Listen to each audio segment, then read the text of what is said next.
Nesta semana, estudamos sobre os gigantes da fé. Dois gigantes da fé, dois heróis da fé, Josué e Caleb.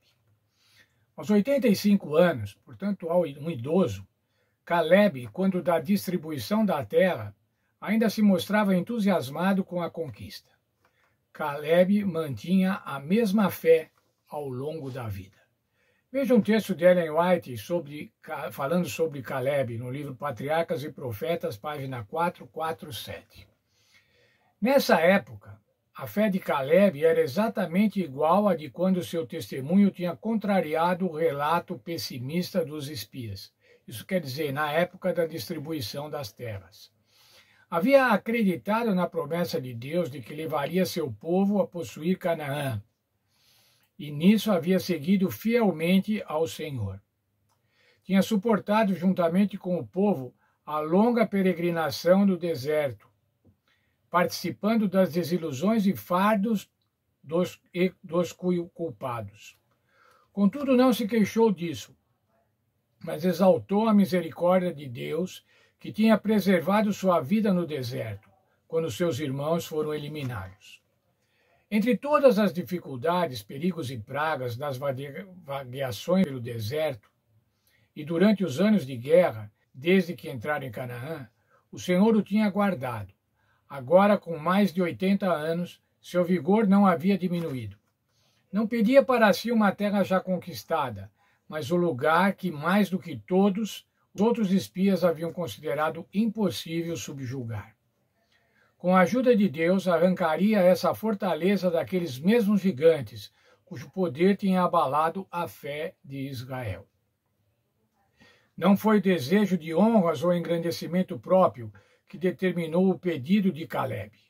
O bravo e velho guerreiro queria dar ao povo um exemplo que honraria a Deus e incentivaria as tribos a dominar completamente a terra que seus pais haviam considerado inconquistável.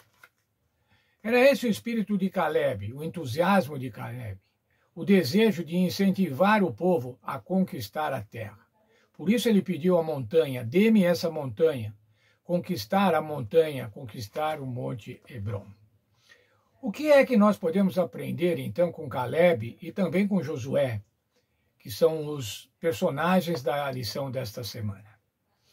A vida desses dois gigantes espirituais, Josué e Caleb, nos ensina pelo menos 5 lições valiosas. Vamos ver quais são essas lições. Primeiro, os fatos da vida são menos importantes do que a maneira como você os percebe. Em um mundo caído, os fatos muitas vezes são difíceis, mas a revelação divina oferece a visão necessária para enxergá-los em sua perspectiva e verdadeira e temporária.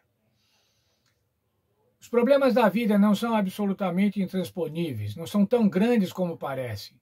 O Senhor tem a solução para eles. E se nós olharmos, vamos ver que esses problemas são temporários. Esses problemas não são para sempre. Segundo ponto que podemos aprender com Caleb e Josué: a fé não ignora os fatos. Ela simplesmente oferece um ângulo diferente de compreensão. Sim, estavam lá os muros de Jericó. Eles eram inexpugnáveis, mas pela fé, a fé não ignorava que lá havia os muros, mas a fé demonstrava melhor, de que eles podiam ser conquistados, derrubados, ou de alguma maneira superados pela fé. Terceiro ponto: em vez de reclamar, somos chamados a confiar e nos submeter aos planos de Deus, que são sempre os melhores que os nossos. O povo de Israel tinha a mania de reclamar. Aparecia um problema, reclamava de Deus. E não se colocavam, não se submetiam aos planos, não se submetiam à obediência a Deus para ver os problemas resolvidos. Quarto ponto: as bênçãos vêm para aqueles que permanecem totalmente no Senhor. No campo espiritual, muitas pessoas descobrem que a sua fé diminui com o tempo, à medida que perderam o que se chama o primeiro amor. No entanto, tal perda de amor e fé não aconteceu no caso de Josué e Caleb, que mantiveram sua fé e comprometimento total com o plano de Deus ao longo da sua vida. Finalmente, quinto ponto, o que é que podemos aprender? A vida em todas as suas dimensões deve ser vivida de acordo com o plano estabelecido por Deus. Nossa vida deve ser de absoluta fidelidade a Deus e aos seus planos. Não deve ser motivada por ambição gananciosa e egoísta.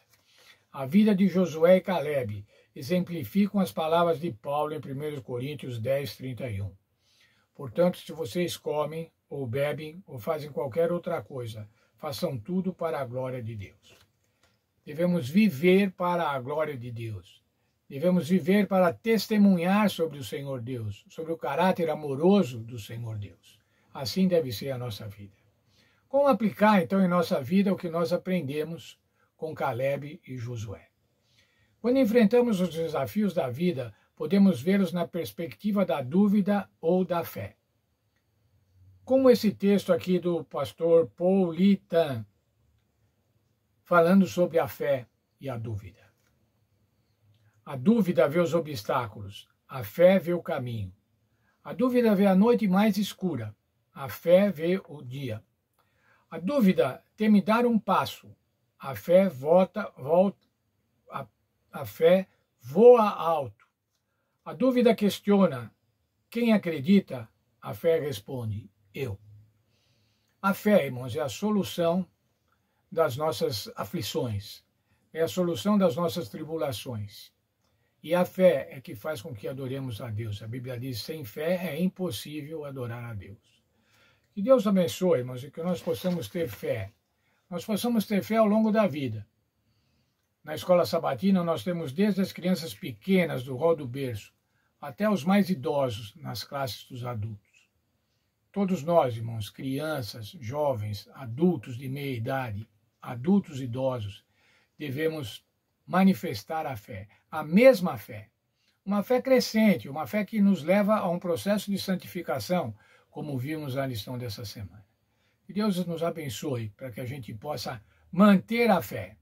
Manter a fé que tivemos quando nos batizamos, a fé que tivemos quando éramos crianças, a fé que temos hoje, que o Senhor ajude para que nós possamos manter esta fé. Vamos orar.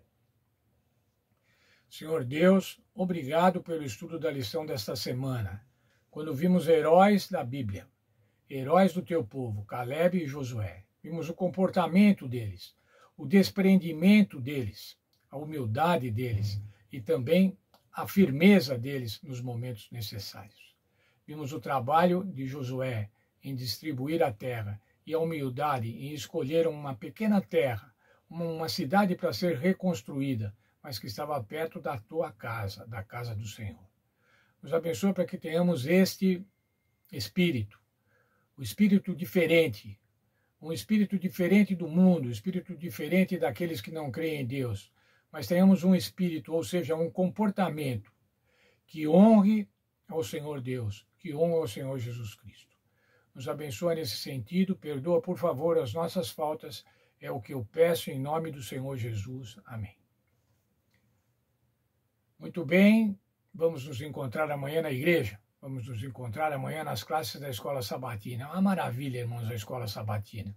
No mundo todo, milhares de classes, milhares de escolas sabatinas se encontrando para estudar a mesma lição da Escola Sabatina, esta lição, a lição de Calebe e de Josué.